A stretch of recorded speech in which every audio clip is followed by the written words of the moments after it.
Hey there, it's Sony. This is a February 2022 general reading for Taurus. In this video, I will be looking at the vibe you're stepping out of, the vibe you're tapping into, the challenge you'll face in the transition, where to focus your strengths, and what you will gain in the process. I'll also be pulling a couple of oracle cards to identify the inner knowledge that will guide you through the transition and what you can work on manifesting this month. So let's start here with the King of Wands as the vibe you are stepping out of, Knight of Pentacles, the vibe that you're tapping into. This is the challenge you'll face along the way. Nine of Wands as where to focus your strength and what you'll gain in the process. Five of Pentacles. Very interesting so far, especially with the Sun as your middle card indicating the challenge that you'll face. So the energy influencing the reading or the lesson to learn is this Four of Cups here. So Four of Cups is generally a card of can be contemplation, it can be kind of thinking you don't have what you want, but the kind of lesson there is really to be grateful for the things that you do have. And if you're grateful for the little things, big things come along the way. So it's interesting that you've got this big King of Wands energy. It's kind of a visionary leader or courageous, charismatic.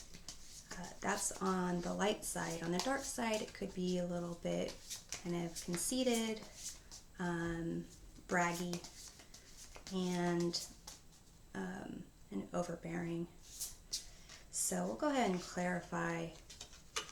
You have also this very fierce Emperor vibe going along with the King of Wands, and then the Five of Wands there. So the Emperor is kind of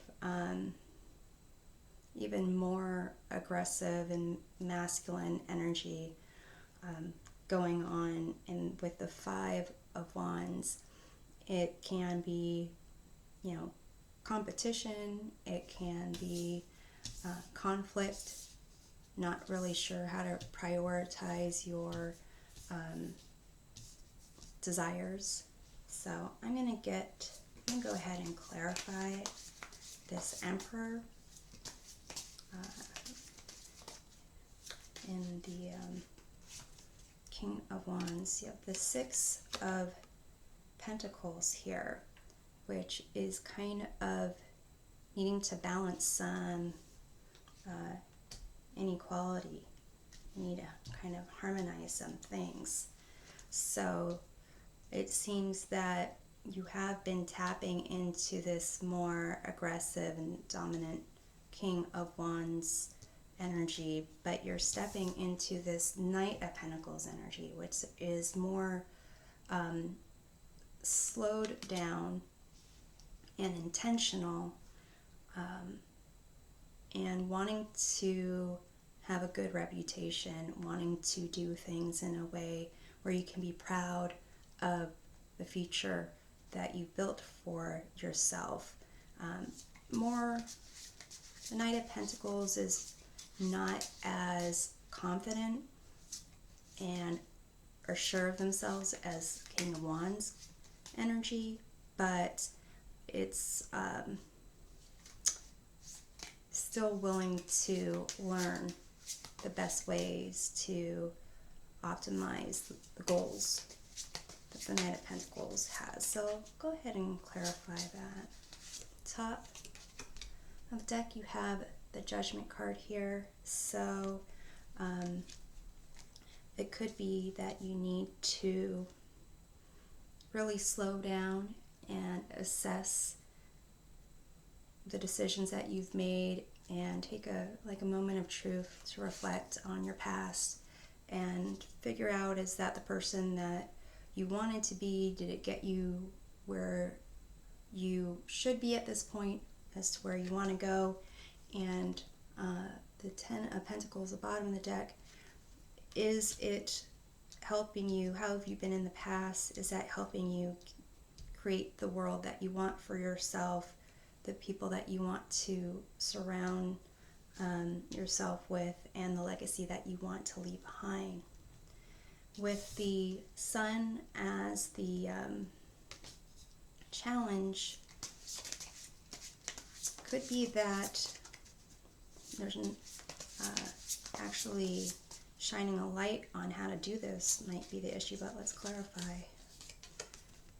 You have the Eight of Cups here, which is being able to walk away from things that you have previously invested yourself in creating.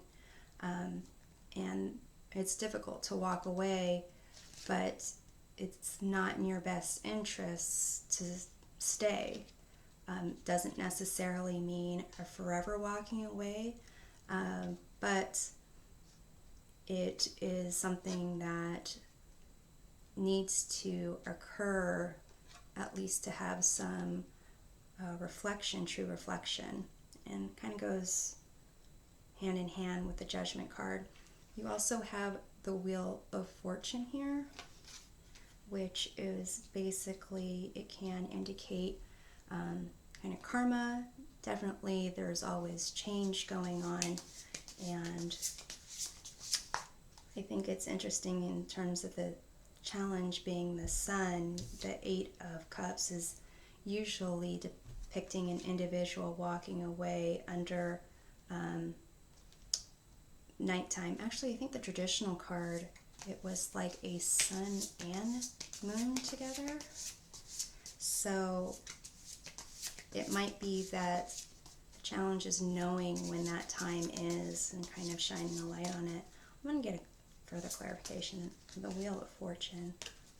You have the Ace of Cups here. So really, I think you're going to have to trust your intuition and kind of feel when the time to walk away from something that hadn't served you in the past will be. Where to focus your strength, you've got this Knight of Wands energy, which I just see as like exhilaration and still that passion and desire to express yourself and explore your abilities. I'll go ahead and clarify that. The top and bottom of the deck, you have the top, you have the Chariot here, and bottom of the deck, you have the Two of Wands here. So with the Chariot, it's the biggest question for that. It's like the Chariot is advancing your will forward, but then what? Where are you going? What's the destination? And that's kind of what this Two of Wands is kind of saying. In this version of Two of Wands, you can see that this individual sees the potential as kind of too big or bigger than themselves.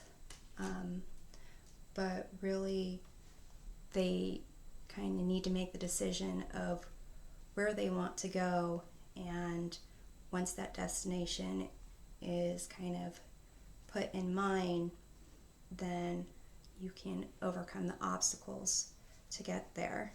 So it looks like the Knight of Pentacles and the Knight of Wands, it's really, you need to kind of reflect on the past, be honest about where that led you, accept all aspects of the choices you made, and kind of move on from there and deciding what you want to leave behind and what you want to pursue. So you have the Five of Pentacles as the card indicating what you'll gain in this process. It's clarified by the Nine of Cups and the King of Wands again. Interesting. So you started out with the King of Wands and the Five of Pentacles here. This can be an indication of actual financial issues, could be health issues. It could also just be the perception of it. And you have the Nine of Cups being really self-care, self-love, being happy and content in yourself. And the King of Wands again showing up as this kind of visionary leader, this kind of leader of the pack, and recognizing, you know, it's almost full circle. You have the Six of Pentacles over here with needing to balance this kind of really energy of tradition, boundaries, being stuck in a certain framework, and that causing, you know, this kind of, or having associated with it, this Five of Wands conflict. And then over here you've got the Five of Pentacles. So the fives generally indicate kind of conflict and chaos. And what I'm seeing here as the way to transition is kind of focusing on yourself, on your intuition, your desires, and assessing where you want to go and how you want your life to be. You have this Queen of Pentacles card. It's the bottom of the deck of the clarifying deck. So with you have the Four of Cups as your initial bottom of the deck, and the Queen of Pentacles. So this kind of is someone contemplating, not really happy where things are going. Queen of Pentacles is all about love and compassion, loving self, loving life, managing their finances well, and just being able to connect with others and seeing them for who they are and seeing themselves for who they are. So kind of a deep Taurus kind of reading as far as I can tell. I am going to, actually I'm going to pull this one first. The inner knowledge that is going to be guiding you through this transition here. Starry Night and acceptance. So this kind of resonates with the Judgment card in the sense of kind of accepting who you are, accepting what you've done, where you've been, and being able to move forward with what you want, and I guess with a better understanding of who you are. So I'm going to pull a card to see what you can manifest this month. You have peace, which kind of goes along with the Judgment as well. So that's what I have for you, Taurus, and I'm hoping that this provides some helpful perspective. We'll see you next time. Take care.